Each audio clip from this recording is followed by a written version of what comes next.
হরিদ্বার হিন্দু ধর্মাবলম্বী মানুষদের কাছে সপ্তপুরী নামে পরিচিত। 7টি পবিত্রতম স্থানের মধ্যে একটি হলো এই হরিদ্বার। সমুদ্র মন্থনের সময় উজ্জয়িনী, নাসিক, প্রয়াগরাজ এবং হরিদ্বারেতে অমৃতের ফোঁটা পড়েছিল, যা প্রতি 12 বছর অন্তর কুম্ভ মেলা অনুষ্ঠিত হয়। লক্ষ লক্ষ তীর্থযাত্রী মোক্ষ লাভের জন্য হরিদ্বারে আসেন প্রায় সারা বছর ধরেই। এছাড়া হরিদ্বার উত্তরাখণ্ডের 4 ধামেরও প্রবেশদ্বার। হরি শব্দের অর্থ হল ভগবান বিষ্ণু। হরিদ্বার বলতে বোঝায় ভগবান বিষ্ণুর কাছে প্রবেশের দ্বার। 4 ধামের মধ্যে অন্যতম বদ্রীনাথ ভগবান বিষ্ণুর মন্দির। আজকে আমি এই ভিডিওটিতে হরিদ্বার ভ্রমণের একটা সহজ সরল গাইড দিলাম। আমি আশা করি আপনাদের হরিদ্বার ভবিষ্যতে ঘোরার জন্য এই ভিডিওটা অনেকটা সাহায্য করবে। এই হচ্ছে সকালের হরিদ্বার। এখনই দারুণ জমজমাট। এখন ঘড়ির কাঁটায় 6:30 বাজে। এই হচ্ছে হর কি পৌড়ির ঘাট। সকালবেলা সূর্য উঠছে ওটা দিয়ে, দারুণ দেখতে লাগছে দেখুন। এই হচ্ছে হর কি পৌড়ি।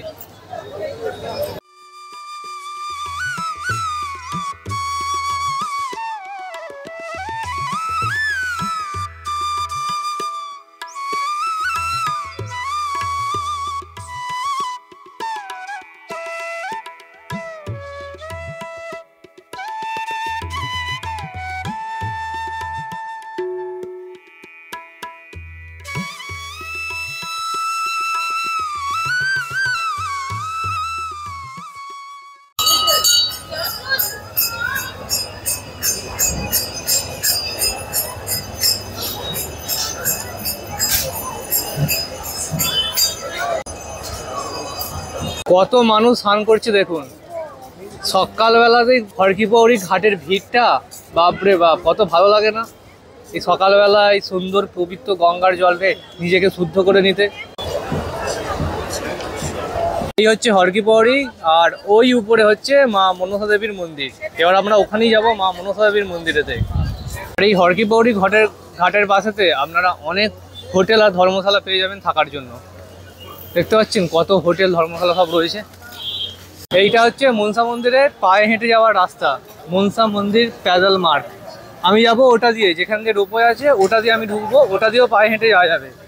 আর এখান দিয়েও যেতে পারবেন আপনারা পায়ে হেঁটে।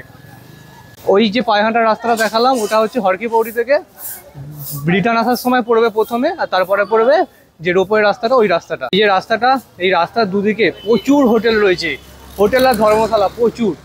আপনারা কোথাও কোনো আগে থাকতে বুক করে আসার প্রয়োজন নেই। এখানে আসবেন, এসে যে কোনো একটা উঠবেন, থেকে যাবেন। সবই মোটামুটি 500 টাকার ভেতরে রেট। আলাদাভাবে কিছু হোটেলের ভিডিও করছি না, ওই জন্য এত প্রচুর হোটেল রয়েছে, এত হোটেল আছে কোনটা ছেড়ে কোনটা ভিডিও করব। মনসা মন্দির যাওয়ার এটাই হচ্ছে মেন গেট। আর এখান দিয়ে গেলেই রোপওয়ে পেয়ে যাবে আপনারা। আগে যেটা দেখালাম ওটা দিয়ে গিয়ে পায়ে হেঁটে উঠতে পারবেন, আর এটা দিয়েও পায়ে হেঁটে উঠতে পারবেন। এই যে এটা হচ্ছে প্রবেশদ্বার। চলুন যাওয়া যাক। হচ্ছে রোপওয়ে লাইন পড়ে গেছে দেখুন, অনেকটা বড় রোপওয়ে লাইন পড়ে গেছে।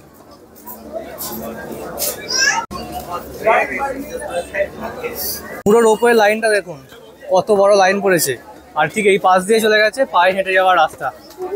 এটা দিয়ে উঠে এলাম সিঁড়ি দিয়ে, এবারে সমান রাস্তা পড়ে গেছে। আবার এটা দিয়ে এই যে গেটটা আছে, এই গেটটা দিয়ে ওপরে উঠতে হবে। এই যে রোপওয়ে করে মানুষজন উঠছেন, এই রোপওয়ে রেটটা আমি এই ভিডিওর ডেসক্রিপশানে দিয়ে দেবো। আর যে ছবিটা তুলেছি সেই ছবিটা আমি স্ক্রিনে দিয়ে দেবো, আপনারা ওখান থেকে দেখে নিতে পারেন। এখানে 2 রকম রোপওয়ে আছে। এক, আপনারা এখান থেকেই 2টো মন্দিরের রোপওয়ে বুক করে নিতে পারেন, মনসা দেবী মন্দির আর চণ্ডী দেবী মন্দিরে। আর চাইলে একটাও করতে পারেন, যেটা আপনাদের মর্জি সেরকমভাবে আপনারা করতে পারেন। এই জায়গাটা থেকে হরিদ্বার শহরে একটা দুর্দান্ত দৃশ্য দেখতে পাওয়া যাচ্ছে দেখুন। হালকা ফগি থাকার জন্য দূরের পাহাড়গুলো খুব একটা বেশি দেখতে পাওয়া যাচ্ছে না, কিন্তু খুব সুন্দর, চোখে খালি চোখে দেখতে লাগছে, খুব সুন্দর। ক্যামেরা হয়তো অতটা আসছে না। আর আমরা এটা দিয়ে এলাম, আবার এটা দিয়ে চলে যাব। আর এইখানে এদের থেকে খুব সাবধানে, কিছু খাওয়ার জিনিস দেখলেই বাস খাওয়া নিয়ে। এই মন্দিরের ওপরটা উঠে এখান থেকে পুরো হরিদ্বার শহরটা খুব আরও ভালোভাবে ভিজিবল হচ্ছে দেখুন এখান থেকে।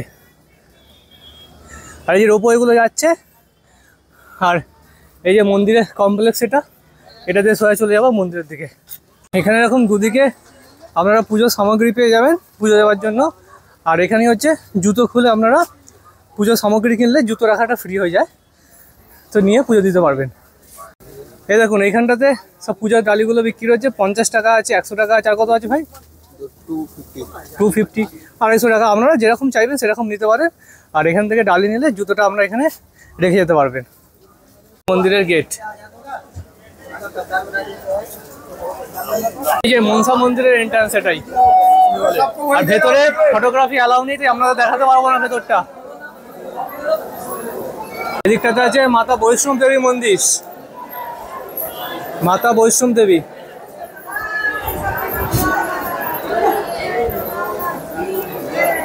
আজকে মোটামুটি খালি রয়েছে মন্দির।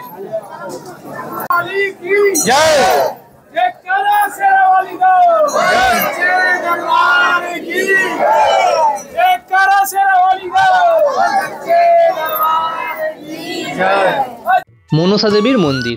এই মনসা দেবীর মন্দির শিবালিক পর্বতের বিলওয়াড়া পর্বতের উপর অবস্থিত। এটি বিলওয়াড়া তীর্থ নামেও পরিচিত। হরিদ্বারের পঞ্চতীর্থের মধ্যে একটি এই মনসা দেবীর মন্দির। মন্দিরটি দেবী মনসার পবিত্র আবাস হিসাবে পরিচিত এবং বলা হয় যে এটি ভগবান শিবের মন থেকে উদ্ভূত হয়েছিল।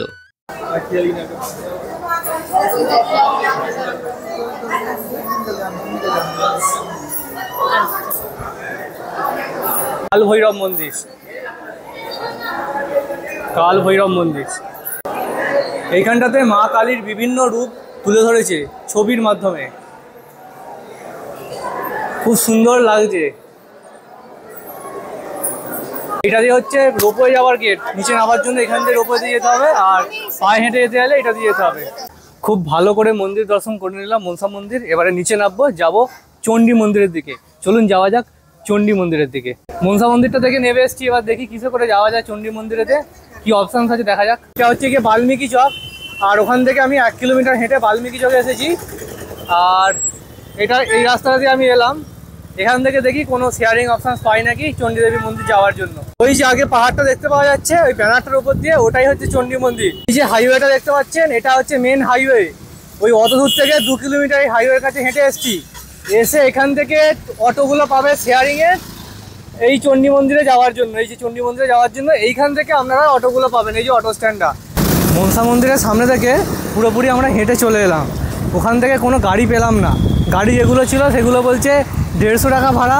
আবার 2 কিলোমিটার হেঁটে এসে আমি যেখানে আপনাদের দেখালাম যে হাইওয়ের সামনে থেকে আপনারা গাড়ি পাবেন, ওখান থেকে বলছে শুধু ব্রিজটা ক্রস করবে 50 টাকা লাগবে। আমি বলি কি 2 কিলোমিটার তো হেঁটে চলে গেলাম, না আর 2 কিলোমিটার হেঁটে যাব, তো কী হবে বলে ওই জন্য হেঁটে চণ্ডী পাহাড়ের সামনে ঠিক চলে এসেছি। এই হচ্ছে চণ্ডী পাহাড়। এই যে চণ্ডী মন্দিরে এটা হচ্ছে পায়ে হেঁটে যাওয়ার রাস্তা। অনেক দর্শনার্থী এটাতে পায়ে হেঁটে যাচ্ছে। এই যে রাস্তাটা চলে যাচ্ছে উপরে, আমরা চলে যাচ্ছি রোপওয়ের দিকে।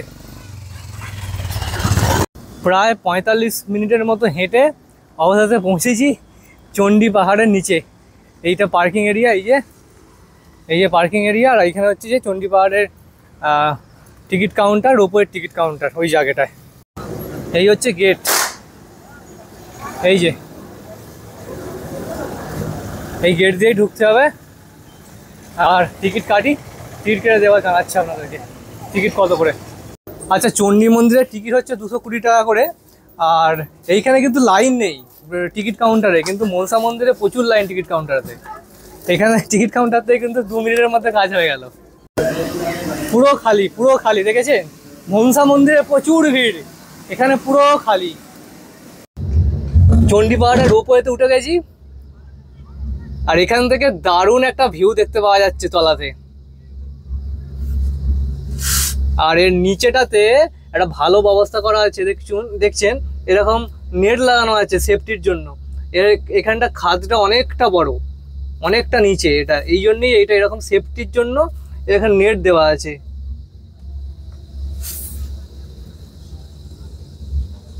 এই চণ্ডী পাহাড়েতে আপনারা পায়ে হেঁটে উঠতে পারেন। পায়ে হেঁটে ওঠার রাস্তাটা কিন্তু খুব ভালো। যদি আমার হাতে সময় থাকতো তাহলে আমি পায়ে হেঁটে উঠতাম। অনেকটা টাইম লেগে যাওয়ার জন্য আমি পায়ে হেঁটে উঠতে পারলাম না, আরও অনেকগুলো জায়গা এক্সপ্লোর করতে হবে, তাই জন্য রোপওয়ের অপশানটাই বেছে নিলাম। রোপওয়েতে নেবে, তারপরেও কিছুটা কিন্তু হেঁটে উঠতে হবে উপরেতে। এখন সিঁড়ি করা আছে, সিঁড়ি দিয়ে উপরে উঠে যেতে হবে। আর এদিক থেকে মনসা মন্দিরেরও দৃশ্য দেখতে পাবেন আপনারা। ওই যে, এই যে এখানে অনেক প্রসাদের দোকান রয়েছে, চায় নাস্তা খাবার দাবার অপশন সেখানে পেয়ে যাবেন। আর এখানে তো প্রসাদও আপনারা নিয়ে মন্দিরে পুজো দিতে পারবেন, সব কিছুই এখানে আছে। এই মন্দিরটিও হরিদ্বারের পঞ্চতীর্থেরই অন্তর্গত। এই মন্দিরটি 1929 সালে কাশ্মীরের রাজা সুচত সিং নির্মাণ করেছিলেন এবং আদি শঙ্করাচার্য কর্তৃক প্রতিষ্ঠিত হয়েছিল।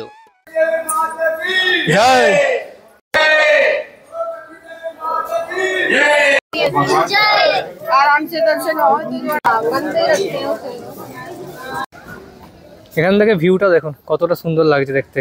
চণ্ডী মন্দির দেখা হয়ে গেল, এবারে আমরা যাব এইখানে আর একটা মন্দির রয়েছে অঞ্জনী মায়ের মন্দির, যেটা হনুমানজির মা। তো চলুন ওই মন্দিরটা এবার দর্শন করে আসি। এই যে মার্কিং করা আছে এদিকে, এখান দিয়ে সোজা চলে যেতে হবে অঞ্জনী মায়ের মন্দিরের দিকে। এই হচ্ছে রাস্তাটা অঞ্জনী মায়ের মন্দিরে যাওয়ার জন্য। আর এখান থেকে এরকম প্রসাদ আপনারা নিয়ে নিতে পারেন।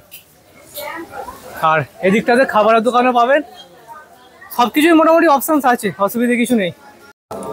এটা হচ্ছে অঞ্জনী মাতার মন্দির, এদিকে আছে হনুমানজির মন্দির। এই হচ্ছে হনুমানজি। দুটো মন্দিরই দর্শন হয়ে গেল, চণ্ডী মাতা মন্দির এবং অঞ্জনী মায়ের মন্দির। এবারে আবার রূপই দিয়ে নিচে নামবো, নিচে নেবে এরপরের যেটা আছে সেটা হচ্ছে যে মায়াদেবী মন্দির। সেই মায়াদেবী মন্দিরে যাবো, যেটা হচ্ছে হরিদ্বার বাস স্ট্যান্ডের কাছে। চলুন যাওয়া যাক। মন্দির থেকে নেমে পড়েছি নিচেতে।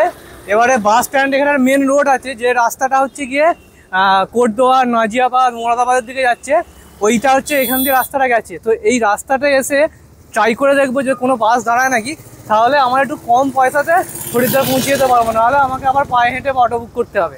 চণ্ডী মায়ের মন্দির থেকে চলে এসেছি। ওখানে যেরকম বললাম আমি আপনাদের, 2-3টে বাসের পর একটা বাস দাঁড়িয়েছিল, সেই বাসে করে বাস স্ট্যান্ডে চলে এসেছি। 10 টাকা মাত্র খরচ হলো ওই পাহাড়ের নিচে থেকে এখানে পর্যন্ত। আপনারাও আসতে পারেন, তবে একটু ওয়েট করতে হবে। আর ফ্যামিলি নিয়ে এলে আমার মনে হয় যে টোটো করে চলে আসাই ভালো হবে। এবারে আমরা মায়াদেবীর মন্দিরের দিকে যাচ্ছি, যেখানে আমাদের বাস নামালো। ওখান থেকে যে রাস্তাটা গঙ্গাঘাটের দিকে যাচ্ছে ওই দিকটা দিয়ে যেতে হবে।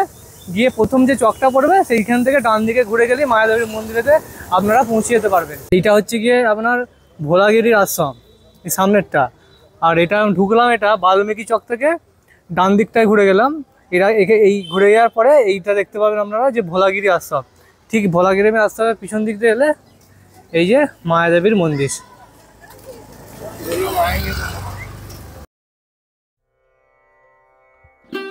মায়াদেবীর মন্দির। বিশ্বাস আছে যে দেবী সতীর হৃদয় এবং নাভি পড়েছিল এই স্থানেতে, তাই এটিকে শক্তিপীঠ বা সতীপীঠও বলা হয়।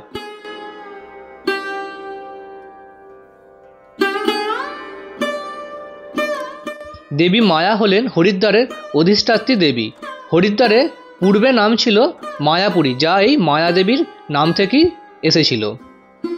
এখানে দেবী 3 মাথা এবং 4 হাত বিশিষ্ট।